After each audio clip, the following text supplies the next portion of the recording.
तच्छय्यारावृणीमहे गातुं यज्ञाय गातुं यज्ञपतये दैवी स्वस्तिरस्तु नः स्वस्तिर्मानुषेभ्यः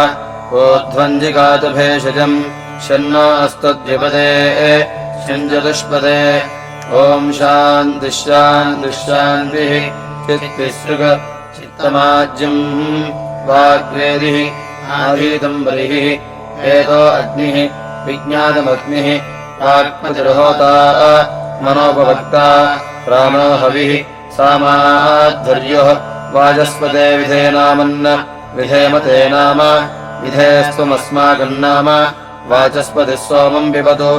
आस्मासुरुन्नन्धात् स्वाहा पृथिवी होता जोरध्वर्योः रुद्रोऽग्नेत् बृहस्पतिरपवक्ता वाचो वीर्येण संहृततमेनायक्षसे यजमानाय वार्यम् आसुवस्करस्मै वाचस्पतिः सोमम् पिबति जजनदिन्द्रमिन्द्रियाय स्वाहा अग्निर्होता अश्विनाध्वर्यो त्वष्टाग्नीत् मित्र उपवक्ता सोमः सोमस्य पुरोगाः शुक्रः शुक्रस्य पुरोगाः श्रातास्थ इन्द्रसोमाः वातापेरहवनश्रुतस्वाहा सूर्यम् तेजक्षुः वातम् प्राणः याम् पृष्ठम् अन्तरिक्षमात्मा अङ्गैर्यज्ञम् पृथिवीकम् शरीरैः वाचस्पतेच्छिद्रया वाचा अच्छिद्रया जिह्वा त्रिविदेवावृधगुहोत्रामेरे स्वस्वाहा महाहविर्होता सत्यहविर्ध्वर्युः अच्युतबाजाग्नेत् अच्युतमनापवक्ता अनाधृष्यश्च प्रतिधृष्यश्च यज्ञस्याभिकरौ अयाश्च उद्गाता हृद्यते नामन्न विधेमते नाम विधेस्त्वमस्माकन्नाम वाचस्पतिः सोममपाद मा देव्यस्तन्तुश्चेति मा मनुष्यः नमो दिवे नमः पृथिव्यै स्वाहा वाग्घोता दीक्षापत्नी वातोऽध्वर्युः आपोऽभिकरः मनोहविः तपसि जुहोमि भूर्भुवस्वः ब्रह्म स्वयम्भु ब्रह्मणे स्वयम्भुवे स्वाहा ब्राह्मण एकहोता स यज्ञः समेददातु प्रजाम् पुषोन्पुष्टिङ्गिषः यज्ञश्च मे भूयात् अग्निर्तिहोता स भक्ता समेददातु प्रजाम् पुषोन्पुष्टिङ्गिषः भक्ता च मे भूयात् पृथिवी त्रिहोता स प्रतिष्ठा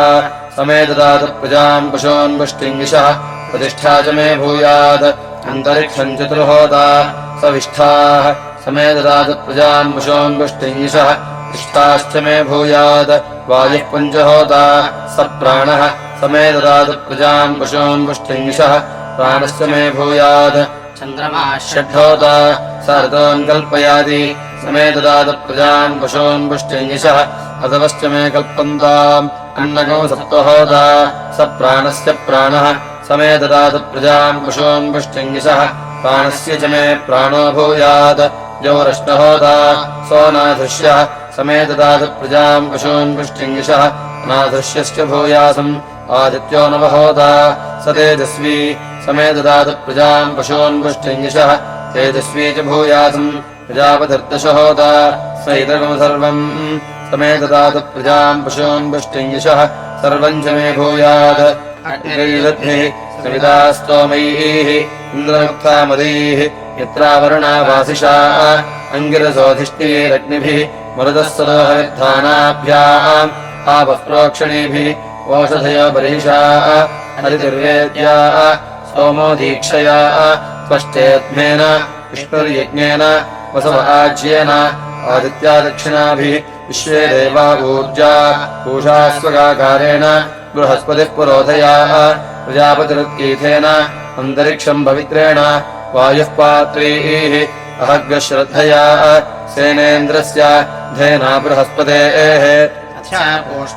वाग्वायोः दीक्षा सोमस्य पृथिव्यग्नेः वसूनाम् गायत्री रुद्राणाम् त्रिष्टुक आदित्यानाम् जगति विष्णोरनुष्टुक वरुणस्य विराट् यज्ञस्य पङ्क्तिः प्रजापतेरनुमतिः मित्रस्य श्रद्धा सवितः प्रसूतिः सूर्यस्य मरीचिः चन्द्रमसो रोहिणी ऋषीणामरुन्धती पर्जन्यस्य विद्युत् चिरस्रोदिशः चतस्रावान्तरदिशाः अहस्य रात्रिश्च ऋषिश्च वृष्टिश्च ऋषिश्चापजितिश्च आपश्चौषधयश्च ऊर्त्यसोमृता च देवानाम् पत्न्यः देवस्य त्वासविदुः प्रसवे अश्विनात् बाहुभ्याम् ओष्णोहस्ताभ्याम् प्रतिगृह्णामि